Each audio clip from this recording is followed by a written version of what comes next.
YouTube! Rough.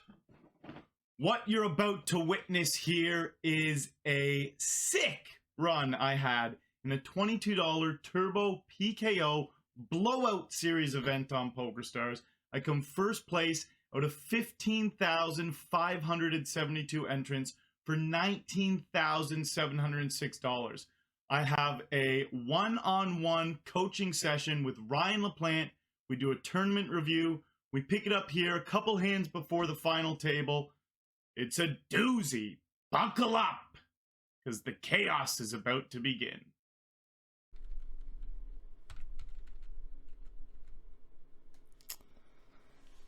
It's actually a really spicy spot. Like, your hands are really strong, but it's also still very vulnerable. Mm-hmm. So, like, when you call here and the turn is, you know, a queen, a jack, a 9, a 6, pretty unhappy. Even on, like, a, you know, turn aces as well. Even, like, turns 8s and 7s, when they, like, barrel, you're not really the most happy either. That being said, if you check raise here and get jammed on, that really, really, really sucks. Yeah. And if you check jam and you get called, that also really sucks. So you have a lot of bad options. Because of that, we just go with the lowest variance option here, which would just be calling. Yeah, I'm not really a fan of this, just because when they jam, you also made it big enough that you just have to stick it in. Mm-hmm. And it's just really bad for you. It's much better to check call and then lead on the best turns for you. Lead on 10s, lead on like 5s and lower. And then let them barrel on some of the more spicy cards, and to turn this into a bluff catcher that probably mostly folds the river.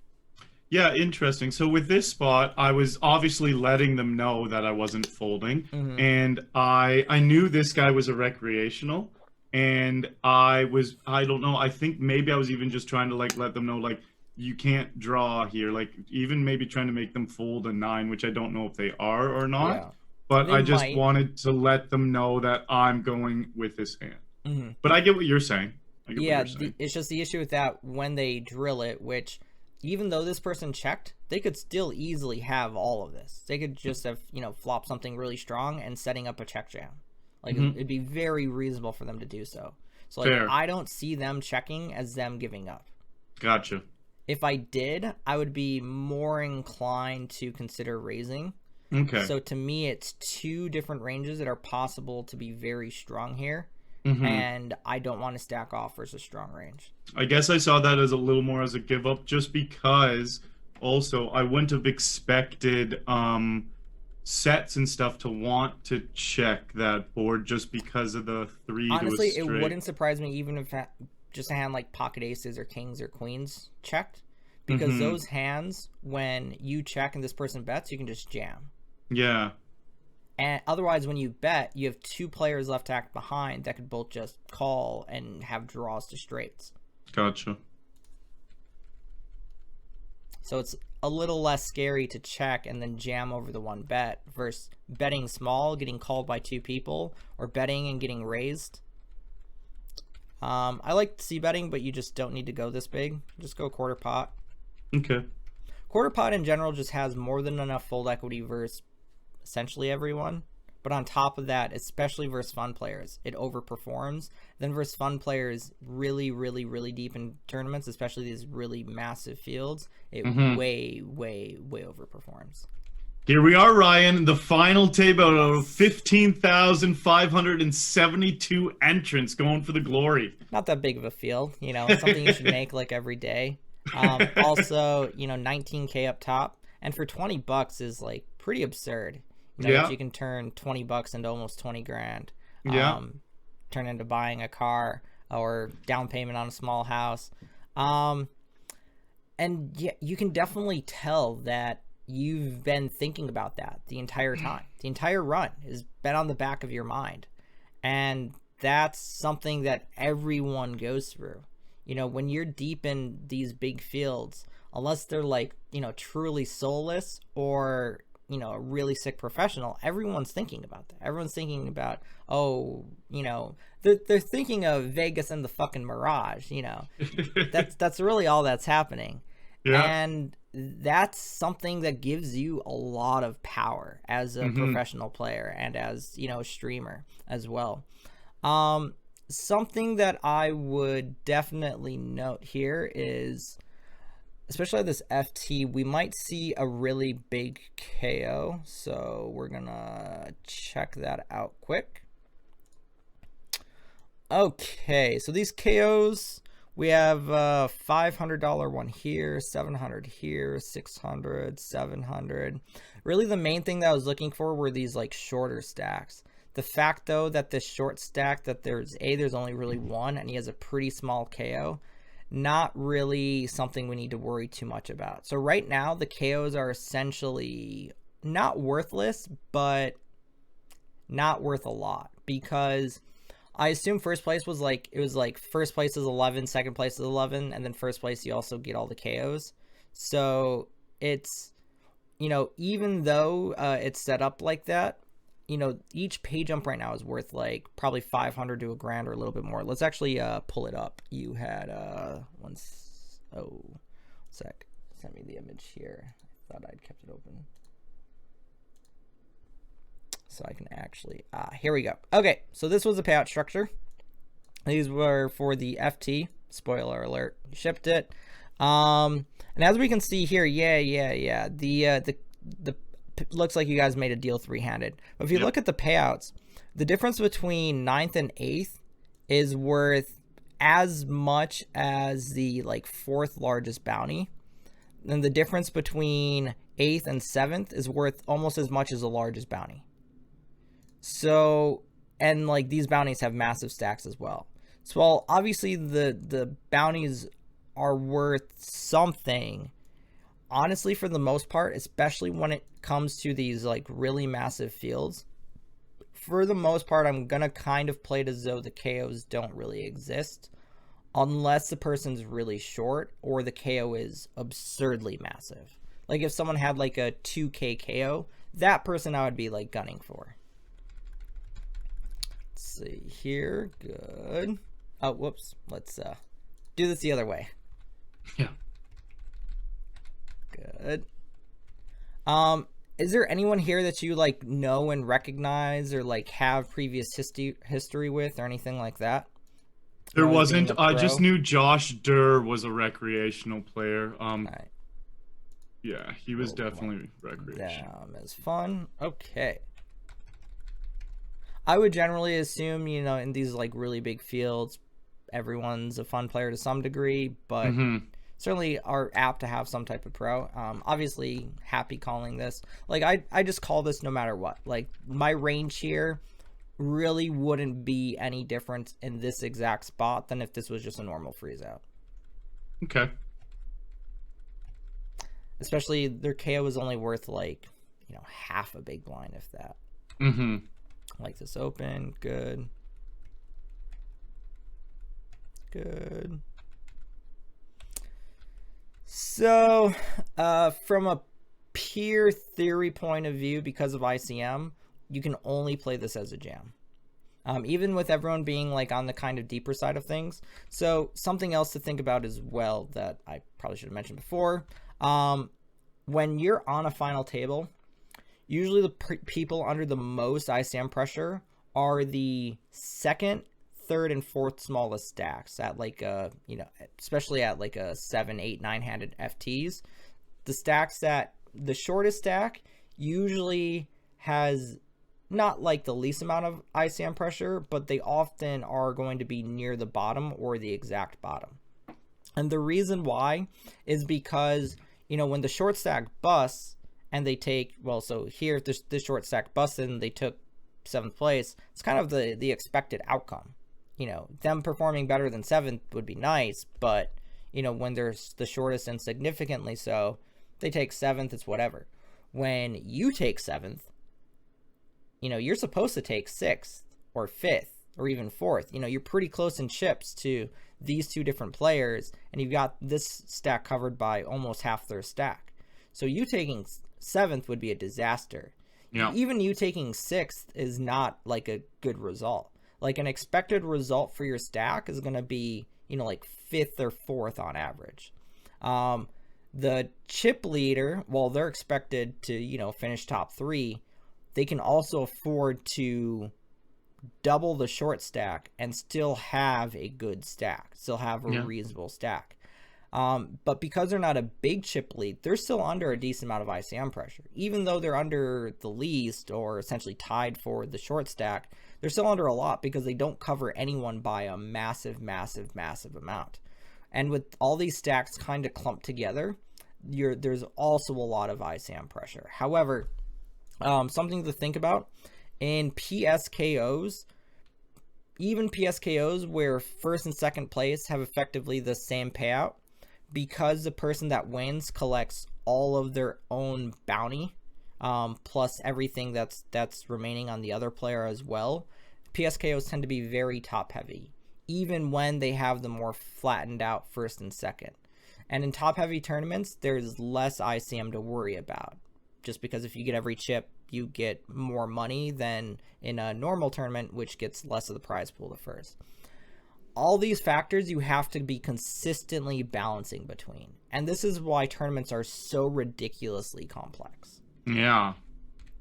So here, normal spot in the tournament, 3-bet to 20 million, fist pump off a jam.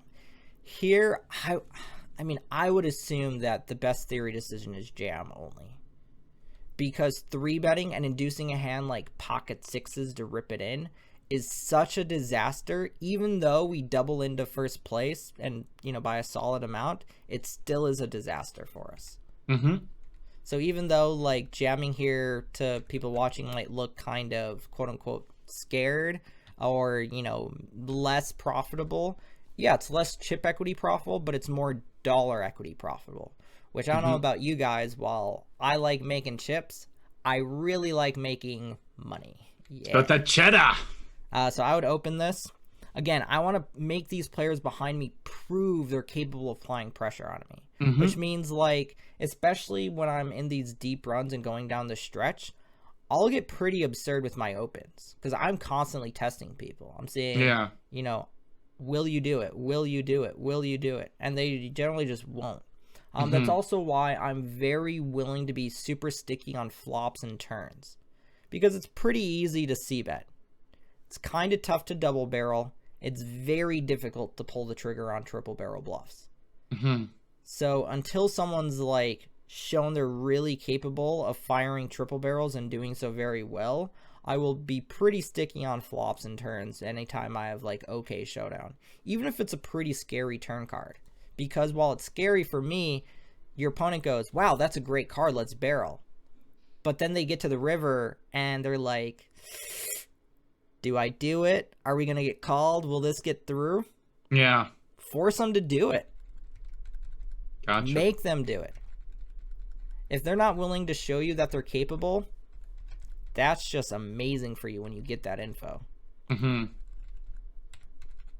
So like pre-flop, I would just raise. Keep applying pressure on them. And the thing is that, you know, I'm really a strong advocate of raising super loose from the small blind anyways. I don't even need to have final table pressure to apply on an unknown opponent.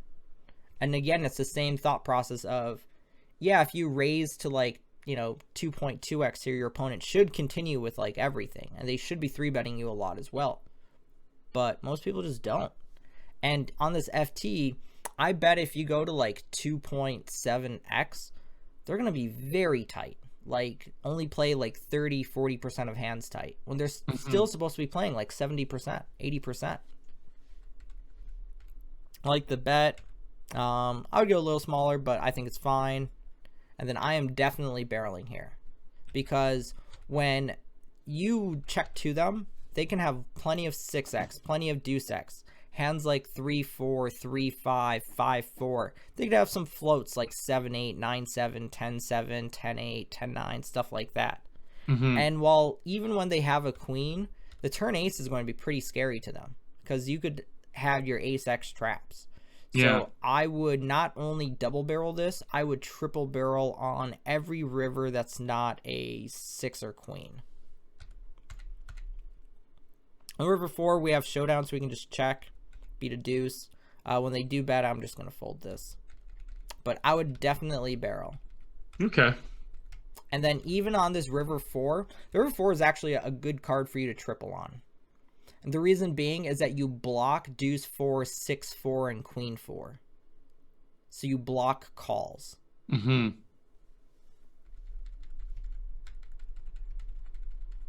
You also block king, queen, block ace 4.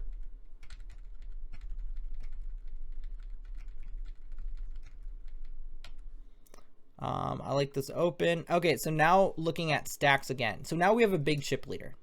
This person is obviously under by far the least amount of ICM pressure. They could double second place and still be in second place. So they're under 0 ICM pressure relative to everyone else. I would still say their ICM factor is like 3. You know, they're still under some ICM pressure because it's a final table and everything, but they really get to apply tons of pressure. They're the table captain. Honestly, all 5 of you, but especially the 4 of you, because no one's a significant shorty, you're all essentially under pretty equal ICM. Because if any of you finish second or third place, it's not like a surprising thing. And which means that taking 6th would be a disaster. It'd be absolutely awful. Emotionally, but also just like compared to where your stack's at in value, just be terrible. So everyone here is under a lot of ICM pressure. I would say with how clumped you 4 are, that all of you are under like an ICM factor of like 7. Like you should only be taking really high equity spots. You should be applying pressure on everyone else as much as you reasonably can. And just because you're under a lot of ICM pressure doesn't mean you don't get to apply that pressure on the other stacks. You do. You just don't get to apply that pressure on the big stack. So anytime you're given the opportunity to apply pressure on these other 4 players, I would take it. Yeah, I actually try to work that into my gameplay. And like at this point, top 3 would be my biggest score ever. Third being just above my biggest score with the bounties. So I was just like, I wanted to play for the win. Like I didn't want to just like tie my biggest score or like if I come in the next 3 spots, like 4th, 5th, or 6th, I don't beat it anyways. So it's like I definitely wanted to win this game at this point. Right. Makes sense. And it's good that you're like have that type of mindset, but you also don't want to take it too extreme because you know, if you go too hard for it here, you can pretty easily make a pretty big ICM mistake. Totally. So anytime you're under a lot of ICM pressure, anytime you have a high ICM factor, you make a lot of really tight decisions against aggression. So like normally this fold, I would really dislike it. Considering the amount of ICM pressure you're under, considering you're on a big final table and they're probably opening really, really, really tight, I really actually like this fold a lot. Nice. I had noticed people in general, the final like 3 tables, were not being aggressive at all. So I did shy away from some aggression. Good. That's good. The only times I would like apply a pressure versus aggression is versus like button opens from a stack and player that have shown to be somewhat capable and aggressive. I would love a 3-bet bluff here. Yeah. I would absolutely love it.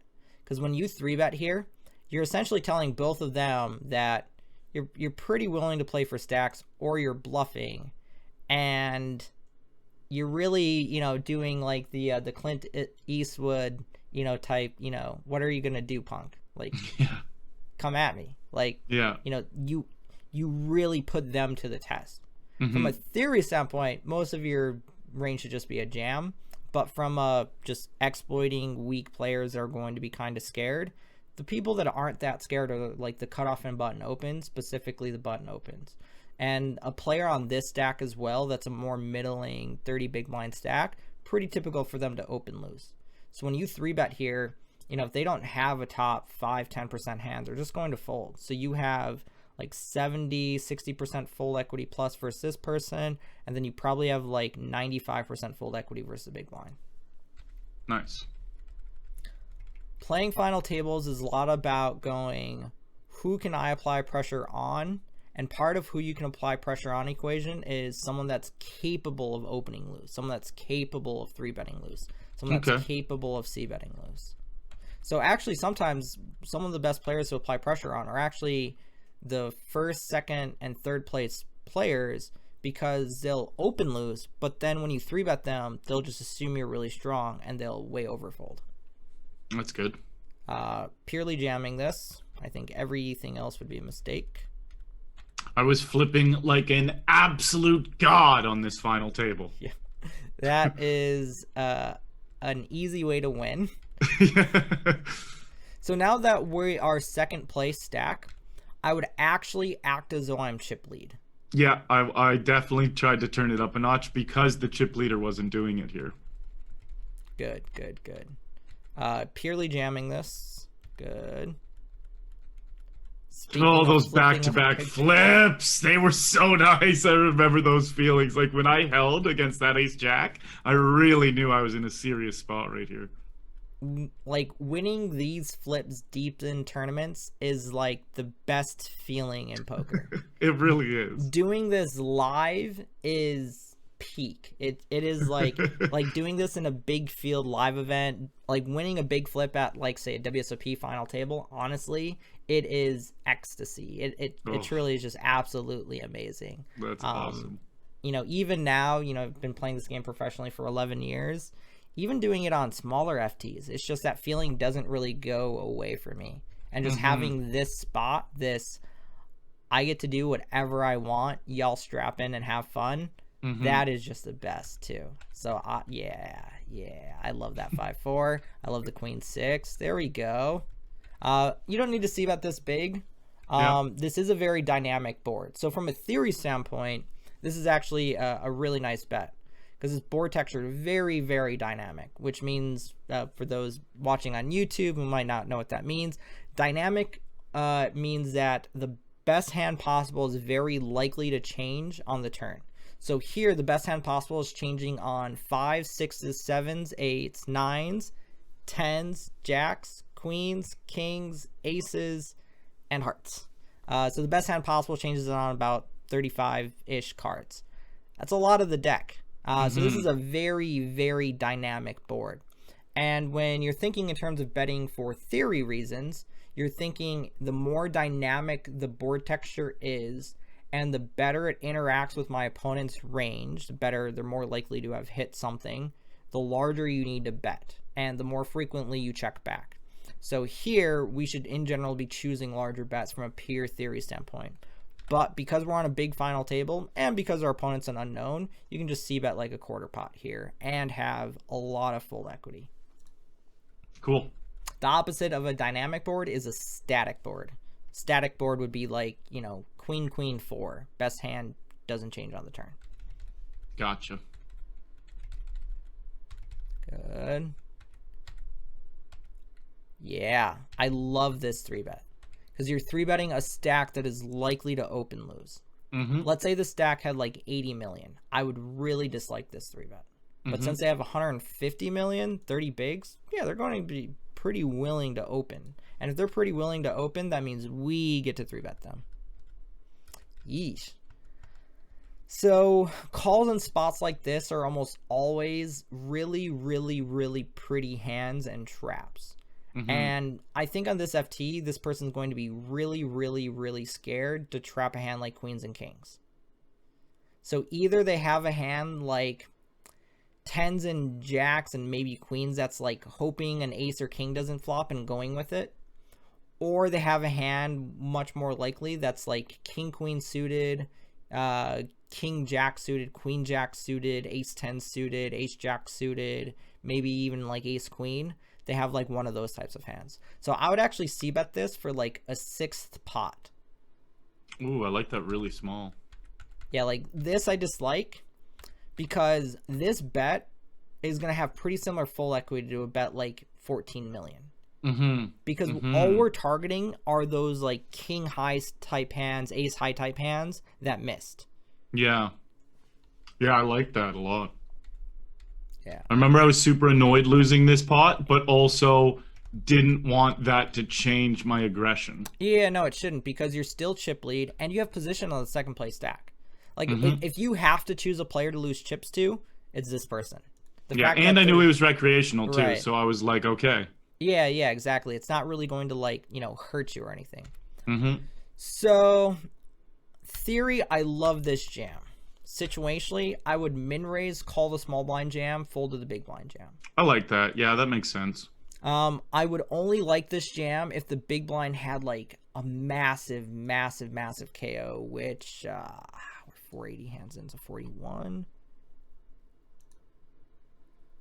$600, yeah, not anywhere near big enough. You know, let's say their KO was like 2K and it was like worth like 2 different pay jumps. I would be more inclined to just rip on them.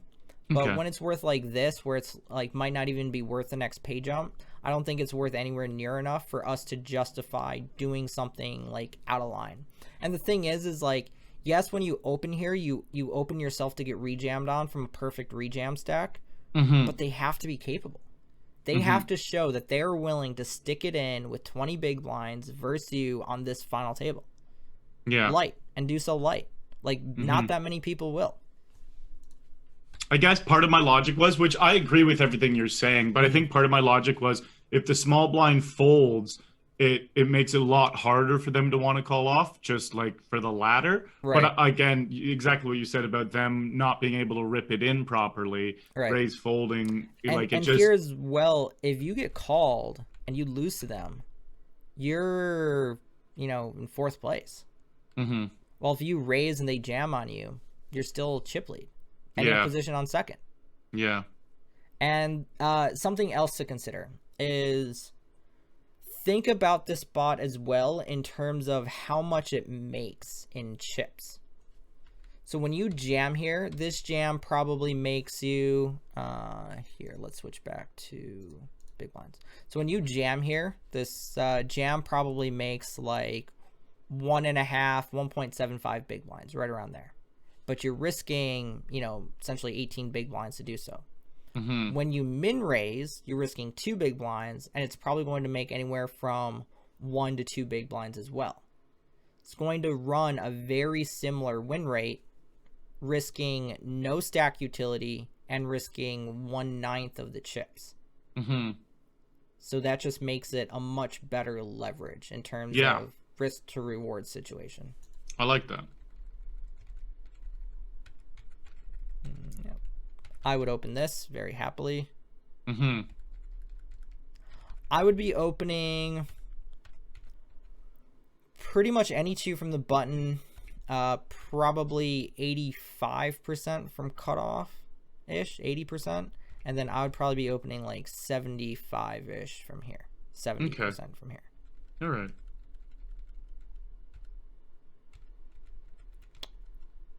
I like this lead a lot. I like the flop check. You know, if we had the 10 of diamonds instead on flop, or even the 4 of diamonds on flop, I would just lead it instead. But turning this 10, I definitely just bet this, and I like going big. Yeah. Definitely just jamming. Only 7 bigs. Happy jam. So these deuces, I definitely would have ripped. These deuces versus open, I like 3-betting, but I don't mind just folding it. I think it's close between those two. If we thought that they might be capable of opening, you know, at least a little light here, I would lean towards it. But they've been pretty tight. They've kind of just been letting you do your own thing, so you don't really need to go after them at all. Cool. I would treat this the exact same way I would treat that King Jack. I would actually raise this, call button, and I would actually fold to both of these players. Okay. Now, let's say I thought both these players were like playing pretty well and playing aggressively and like playing back at us, then I would open jam. Because like when we open this, if they shove, even if they shove super loose, this call isn't that great. Yeah. It's fine and it makes money, so we don't really want to put ourselves into that situation. So in that sense, I love this jam. But they have to prove it to us. They have to show it. If they don't see show that now, it makes a lot more sense to raise fold there. I mean, the jam itself is very logical and very reasonable. It's just, and that's like one of the most difficult things about poker, is that you can do something for very logical, reasonable reasons, and it can still just not be the best idea, or it could even be a disaster of an idea. Yeah. There, it's just like, it's slightly worse than raising. So yeah, we make a deal three-handed almost immediately. I don't know if it was the first hand or within the first 3 or 4 hands, but like they both wanted to, and I was last to decide, and I was like, okay, you know what? Let's check out the numbers at least. So in the deal here, what happens is, one sec, let me. In PSKOs, deal making can be very weird. It depends on like what the site has for the setup. Anytime a deal involves KO money, if you're one of the chip leaders, you should always decline. Okay. Unless they give you a big chunk. Mm-hmm. If the deal doesn't involve any of the KO and you're playing for the KO, then and you're chip lead, then it doesn't really matter. If you're a shorter stack and involves KO money, you should always take it, just because it gives you a ton of free equity. Yep. Anytime it's, besides for that, as long as you're taking an ICM for the side money, it's completely and totally fine. Like, you don't need to like you know, get extra to make the deal like reasonable for you or anything like that. As long as you have that KO money to play for, because that essentially makes up for it. Yeah, so here on PokerStars, they don't include any of the bounty money in the deals. You just play for that after. And Josh Durr, on the button right there, made it very clear he had never made a deal in a PKO or didn't even understand how they worked. Right. So I had already known they were a recreational player, but if I didn't up until that point, he would have pretty much just told me. Right. Let's see here. Okay. So because you guys are playing for so much, I would assume that both of them would still take it very, very seriously. So this shouldn't impact three-handed play at all. So again, I would still be applying pressure here. I would still just be, you know, 2.5xing. Try to apply a decent amount of extra pressure, but, you know, definitely still raising. These types of flops, when you do complete in these spots, are just way better for the small blind. Something else to think about as well is your opponents in general, especially in bigger FTs, but just in general, check back way too often. So, you know, part of the reason why you set a check trap like this is because from a theory standpoint, your opponent is supposed to have a reasonable amount of bluffs. You know, if they have a hand like, you know, King 4 with the King of Hearts, they're supposed to c-bet, then they're supposed to barrel when they turn equity and occasionally run a triple barrel. So a hand like Queen 9 gets to check call, check call, check call. Right? So that's where it picks up that added equity, you know, trapping. But if your opponent isn't really capable of running those bluffs, or even capable of stabbing the way they need to, then checking here just costs you money directly, because you allow more of the range to pick up equity.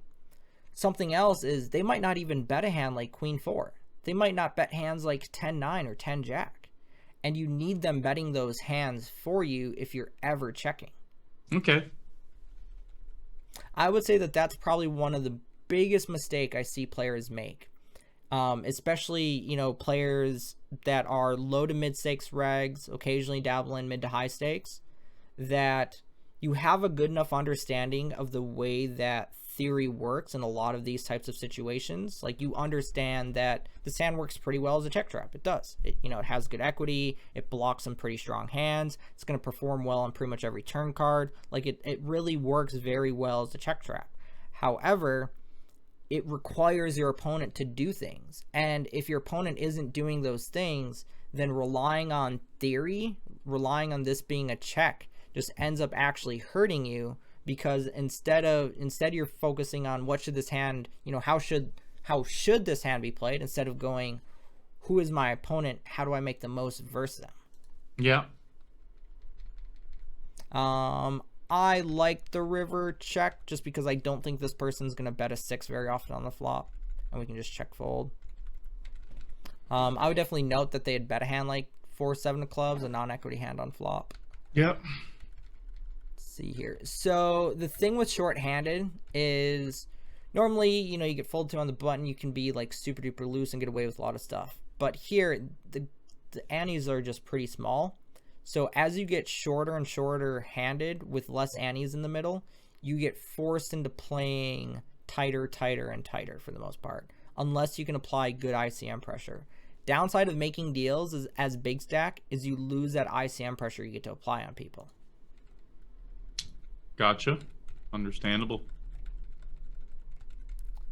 So there are plenty of final tables where I won't make a deal as a big stack unless I'm given a significantly above ICM, just because you miss out on that. Generally, it's best to make deals at final tables when you're one of the lower stacks and can get ICM. This is actually the first deal I've made in about 3.5 years. I used to make deals before streaming, and then I never made a deal once since I started streaming. And this was actually off stream, but even if it was on stream, I probably would have still taken the deal because it locked up a total of 15 grand final three. And my biggest score before was like 9,700. So it was a substantial difference. And also like getting your first 5-figure score is just so satisfying. It took me, between my first 4-figure and my first 5-figure was over a year. And like hitting that, like, it was just like such an amazing moment. So yeah, I definitely understand it. I think taking the deal is very reasonable. Deal making is always fine anytime you're playing for a sum of money that is impactful. Even if it's only emotionally impactful, the thing is that if it's emotionally impactful, it's going to impact the decisions you make as well. You just aren't going to be at your best. I mean, your opponents aren't either, so it's good to take advantage of that. But if the difference between, you know, not taking the deal and snap busting, or taking the deal and then busting, if that makes a big difference to you, either emotionally or financially, just take the deal. You don't always have to make the decisions that are best financially. You should try to, but I would jam this. This hand is just like, it's just such an incredible jam. 3-betting it would be fine as well, but I would literally just rip this. If we look at GTO here, I know we don't have the we have a smaller ante, but it's just big blind versus these offsuit ace X and small pairs are just such profitable jams. Any of these, like, so a lot of like stuff that GTO does, you know, anytime it's like a mixed thing pre-flop, I need like to know that my opponent is like very, very, very good and playing very, very, very well. But anytime it's like just a pure decision, I often take it unless it's like I probably wouldn't jam like deuces or threes, but I would definitely jam like sevens. So I might take, you know, I might skip on the worst of the pure shoves. Like I wouldn't jam ace 5. I wouldn't jam like these, but the hands that are like strong enough that when we get called, we can still be very easily flipping or even dominate them, I'm just going to take those jams. Nice. So I'm not really a big fan of check raising here. I like it in the sense that we're strong enough that when we get called, we can actually get called by worse hands. But I dislike it in the sense that we have this player running kind of aggro. We saw that 4-7 suited stab from them earlier as well. And the fact that we made a deal, they're probably going to be just more willing to barrel down. And we have a really good hand to bluff catch with. So I would check call down with this. Cool. If we do check raise, though, and we get to this turn card, I'm split between two different minds. Either we barrel here to jam the river and get an ace to fold, or we check with actually intention of giving up when they bet jam themselves. The fact that you made a deal already would lean me towards barreling and then jamming. If you hadn't made a deal, I'd probably lean towards checking because I'd expect them to play a lot more face up. Or even like doing this. Yeah, I like this a lot. Cool. I wasn't sure exactly what I did there. Nice I like to it. see. If your opponent generally has a chop and a chop that just has to fold, I like going for it. I like this bet. I like the size pre-flop too. I might even go 4.5, but I do like 4. I would definitely c-bet this, but I would go a little bit smaller. Okay. The fact that they were that fun of a player, we could definitely tell from the different types of decisions they've been making. You don't need to just c-bet that big. I like the size from a theory standpoint. We're out of position. It's a dynamic board that kind of hits their limp calling range. But just from like 2.5 bigs will get enough folds here. And then when you do turn a, ace, king, queen, jack, 10 heart, you can barrel. Cool. And you can barrel here too. Yeah. Boo. River heart, I would have gone for it. River ace, I would have gone for it. I think everything else that you don't drill it on. So River king, I would actually probably, yeah, I think even River king you just jam. So River king, queen, 10, ace, and heart I would jam on. Everything else I would just give up. I remember this hand very specifically. I was pumped to win that one with king high. Yeah. Oh, that's great. That is wonderful. Oh, yeah. Oh. Even having like the queen of hearts in your hand, you block them from having give ups like that you beat. That's wonderful. Oh, it was so nice. So this shove I like a lot. You cover them both significantly. You have a jam. You have a hand that's like a pure jam. So while yes, min raising here probably isn't that much less profitable, this hand just makes so much money as a shove that you can just take it. Nice. Whoa, is this a miss? Oh, they're the bounty. Yeah, I didn't see that. Yeah, okay. I didn't see that first either. Yeah, okay. Yeah, definitely calling here. Yeah, definitely folding now. Okay, heads up. So the way most heads up should play is you min raise the button with any 2 cards until your opponent starts 3-betting you a lot. Literally any 2. Just min raise the deck. You keep min raising no matter how deep effective you are until you get down to like 10, 11, 12 bigs. Then you can start leaning towards limping. From a theory standpoint, sub 25 you're supposed to have a lot of limps. But also your opponent's supposed to be capable of 3-bet jamming on you a lot. And people don't. And they're supposed to just be capable of 3-betting you a lot. This ante makes such a massive difference in terms of what you can profitably do on the button. And as you, let's say your opponent is starting to 3-bet jam on you a lot when you open, then I would limp any 2 cards. Nice. And mix in raises with like, the top 20% and then some middling and low bluffs as well. So, but I would only ever fold the button heads up with an ante versus an elite player. Gotcha. Someone that I'm like, holy shit, you know this perfectly. Okay, I can't get out of line versus you. Versus min raises, you essentially get to play about 85% of hands. If it's not pure garbage, you get to play it. Okay. So like this 10-4 is like near bottom of my calling range. I would like fold like 9 deuce off, 9-3 off, like 8 deuce, 8-3, 7 deuce, 7-3, like that stuff. Essentially like that type of stuff only. I like this check raise a lot. We have enough equity where we would like to be able to realize some of it. They're probably going to bet fold a lot, so good. I like the size too. So I 3x and they just jammed 39 bigs on me. I remember that being like, okay, well, this is going to be an interesting heads-up match if they're just going to rip in 40 blinds. Yeah. I mean, when you go 3x, you actually make their jam kind of reasonable. Because it would be like the same as you going to 2x and them jamming like 25. Okay. And that's why we don't really want a 3x, because we want to keep stack to pot ratio as deep as possible. Anytime you think you have an edge on your opponent, you want to maximize the skill edge. The way you do that is keep pots small pre-flop. Make the pots have as many decision points as possible. So with this jam, it's a good jam on them if they're doing it with non-premium hands, right? Yeah. Like, so, and I picked up with this player that I think they probably had a big value hand here, and they just played it improperly. Right. So, because I don't think they were bluffing there at all. So yeah, I don't think that's they're bluffing what made either. Yeah, that's what made me think this is going to be great if this is how they're playing their value hands. Like. Right, exactly. And that's where like most players make their mistakes. And that's also why we get to just min raise a button with literally just everything. Because when they're jamming here and their jam range is just like, 9s plus, ace queen plus, or ace jack plus, or something like that, they're jamming so tight that you way over realize equity in like every decision pre-flop. So I actually wouldn't 3-bet this. Okay. You just don't need to. Like, the way you beat these types of players is you grind them down. You don't want to play a big pot with a marginal holding like ever.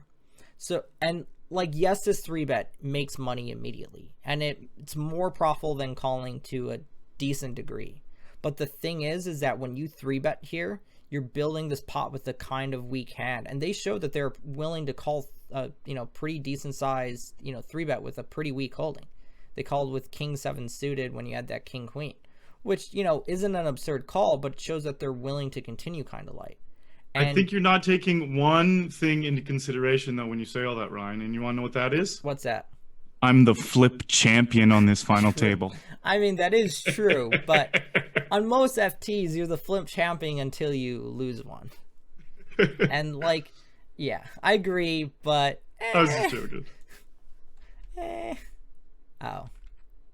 I see. We've done it! We are the champions, my friend! How do you fade that many outs, too? Oh, I saw that flop and I was shitting my pants. They have the ace of spades, they have the 10. The flip champion, Ryan! It was my game to win. Yes. Yes. Yes, it was. It was definitely your game to win. Oh, those flips on this final table were just glorious. So, the TLDR is, you can try to play your best, or you can be Arlie Shaban. Flip champion. Pull up those payouts one more time. Let's see what they're all about. Let's see here. Pretty decent score. Not too shabby. Got 13K for the actual W plus 6,300. Yeah, I mean, that's just an amazing cash. Yeah, and then even the name of the tournament, it's an 8-max Turbo PKO Mini Sunday Cooldown Blowout Series Championship belt I got. $19,706, 15,572 entrants. It was a doozy, Ryan. It was a doozy. I mean, that's a incredible win for the Prince. I mean, I actually can't think of... I'm trying to think of the largest field I've ever won. I don't think I've ever won a tournament that big. Oh, like, definitely me neither. I was the only person to fire 4 bullets on the final table. Chris, who came in 7th, was the only one to fire more than 1 bullet. Jeez. Yeah. I mean, I guess that's not too shocking in a field size like this, that, some people will obviously fire down the clip, but usually the people firing 4 are going to be, the pros and grinders and stuff like that. I mean, yeah, this is just, it's a sick score. It's a sick result. And once you realized how you should be, applying pressure on your opponents, you definitely really put, the pedal to the metal and started to apply good pressure, and really took advantage of having, the type of stack that you built up to. And it helps to win a flip or two. Oh, for sure. Does it ever? All right. Well, thank you very much for doing this with me. Really do appreciate it. I know it can be kind of difficult to face criticism and go over hands and stuff like this, especially when you know that you missed out on some spots. And it's always great to go over, a tournament like this that is a more unique structure and also a very unique field in terms of how big it is as well, just because it gives us some pretty interesting spots to think about and to discuss. And also, the thing is that people watching this, turning $22 and making a big run in a field like this, it's, a realistic and achievable thing. Yeah, it takes a little bit of Pablo run good, but, that being said, it's doable, it's possible. And showing that, that how they should play when they do get this opportunity, I feel as though that there might be someone that watches this and turns it into a big score as well. I love it. I really appreciate the coaching session. It genuinely helps me so much. The ones you've given me in the past have revolutionized how I play some spots in these games. So very glad that it has. Really glad to have this time with you, Ryan. If you enjoyed the content, make sure you like the video. Let me know what you thought in the comment section. Right below here, there's a link for Learn Pro Poker. Ryan LaPlante is the head coach and founder of Learn Pro Poker. It's $40 a month, $35 if you use the code Arlie. And that program has completely revolutionized my game, guys. Ryan has put so much time and energy into making this program amazing. There's a bunch of one-on-one coaching sessions with other streamers, other poker players. I have 4 of these one-on-one coaching sessions up there now, and there's a full training program to go through. So if you're looking to improve, that's the place to do it. See ya! I'll catch you on the flip side, guys.